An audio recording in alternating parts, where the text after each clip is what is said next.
5 करोड़ का अतिरिक्त प्रावधान भी किया गया है। मंत्री जी, एक मिनट। अध्यक्षीय दीर्घा में माननीय श्री बृजमोहन अग्रवाल सांसद एवं श्रीमती रूप कुमारी चौधरी सांसद उपस्थित हैं। मैं सदन की ओर से उनका हार्दिक स्वागत करता हूँ। प्रेरित होकर हम नक्सलवाद के गढ़ कहे जाने वाले अबूझमाड़ एवं जगरगुंडा में 2 एजुकेशन सिटी की स्थापना करने जा रहे हैं, जिससे भावी पीढ़ी के लिए आकांक्षी से अग्रणी होने का मार्ग प्रशस्त होगा। जो जगह नक्सलियों का गढ़ हुआ करता था, अब वह शिक्षा के केंद्र का पर्याय बनेगा। बस्तर के युवाओं के सिर पर गौर सिंह भी दिखेगा और गले में स्टेथोस्कोप भी दिखेगा। हमने दोनों एजुकेशन सिटी के लिए 100 करोड़ का प्रारंभिक प्रावधान किया है। एजुकेशन सिटी में प्राथमिक शाला से लेकर उच्चतर माध्यमिक शाला, ITI, प्री मैट्रिक एवं पोस्ट मैट्रिक बालक बालिका छात्रावास, शिक्षक आवास इत्यादि स्थापित किया जाएगा।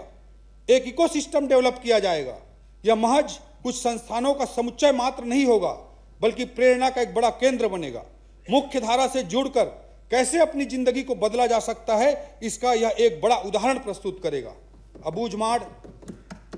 अबूझमाड़ और जगरगुंडा से आदिवासी भाई बहनों की लगाई गई छलांग आने वाले दशकों में रायपुर या दिल्ली तक नहीं रुकेगी, बल्कि बस्तर का युवा अंतर्राष्ट्रीय स्तर तक अपनी दहाड़ मारेगा। आज कुछ लोगों को यह महज एक सपना लग सकता है, मगर लोकतंत्र के प्रदेश के इस सबसे बड़े मंदिर में खड़ा होकर पूरे विश्वास के साथ मैं इसे कहने का साहस कर पा रहा हूं। महोदय, एक समय था जब Bastar Surguja network, road network, telecom network, banking network सभी के लिए मोहताज हुआ करता था, लेकिन हमने 2 वर्षों में बस्तर के जगरगुंडा, पानीडोबीर, ओरछा, पामेड़, किस्टाराम तथा सरगुजा के डिंडो एवं आरा जैसे जगहों पर प्रयास कर बैंक ब्रांच खुलवाए। केंद्र सरकार ने डिजिटल भारत निधि योजना के तहत राज्य में नए 500 मोबाइल टावरों की स्वीकृति प्रदान की है, जिसका सबसे ज्यादा लाभ बस्तर और सरगुजा अंचल को मिलने वाला है।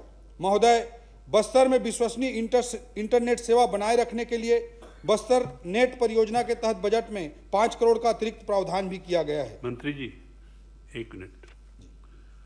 अध्यक्षीय दीर्घा में माननीय श्री बृजमोहन अग्रवाल सांसद एवं श्रीमती रूप कुमारी चौधरी सांसद उपस्थित हैं।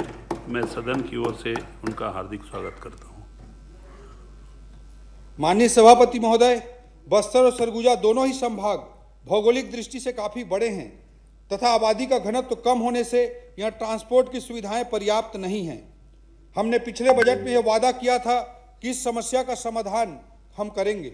आज मुख्यमंत्री बस योजना अंतर्गत लगभग 70 बसों के परिचालन से बस्तर के पुअर्ती, बुरकापाल, भेज्जी और पामेड़ तथा सरगुजा के चंपा, अबीरा, डुभापानी, मड़कडोल जैसे स्थानों के रहवासी बस सेवा का लाभ उठा पा रहे हैं। इस योजना हेतु 10 करोड़ का इस बजट में भी प्रावधान किया गया है।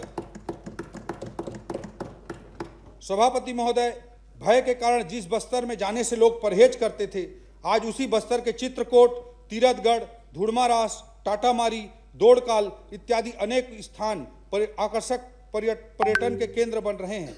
हमारी सरकार के प्रयास से आज बस्तर टूरिज्म हब के रूप में विकसित हो रहा है। हमने पिछले बजट भाषण में छत्तीसगढ़ होम स्टे पॉलिसी लाने का वायदा किया था, जिसे अमल में लाया जा चुका है। इसका सर्वाधिक लाभ बस्तर सरगुजा को होगा। इसके लिए भी बजट में 10 करोड़ का प्रावधान किया गया है। अध्यक्ष महोदय, पर्यटन को बढ़ावा देने के लिए हमने पर्यटन को उद्योग का दर्जा दिया है। बस्तर एवं सरगुजा क्षेत्र में होटल इत्यादि क्षेत्र में निवेश करने पर औद्योगिक नीति अंतर्गत अतिरिक्त लाभ मिलेंगे। हमारी नीति का लाभ स्थानीय लोगों को भी मिले, इसके लिए पात्रता हेतु निवेश के मापदंड भी उनके लिए कम रखे गए हैं। सरगुजा अंचल के लिए छत्तीसगढ़ का शिमला कहे जाने वाले मैनपाट हेतु 5 करोड़ तथा जसपुर के कोतेबीरा में धार्मिक पर्यटन हेतु भी बजटीय प्रावधान किया गया है। बस्तर एवं सरगुजा के नैसर्गिक सौंदर्य, मेला, मड़ई, उत्सव, धार्मिक स्थलों की राष्ट्रीय एवं अंतर्राष्ट्रीय स्तर पर पहचान बने, इसके लिए देश के प्रतिष्ठित टूर ऑपरेटर एवं सोशल मीडिया इन्फ्लुएंसर की कार्यशाला आयोजित करने के लिए भी बजटीय प्रावधान किया गया है। सभापति महोदय, बस्तर और सरगुजा में आजीविका के अवसर सृजित करने के लिए हम एक नई सोच के साथ नया प्रयास करने जा रहे हैं।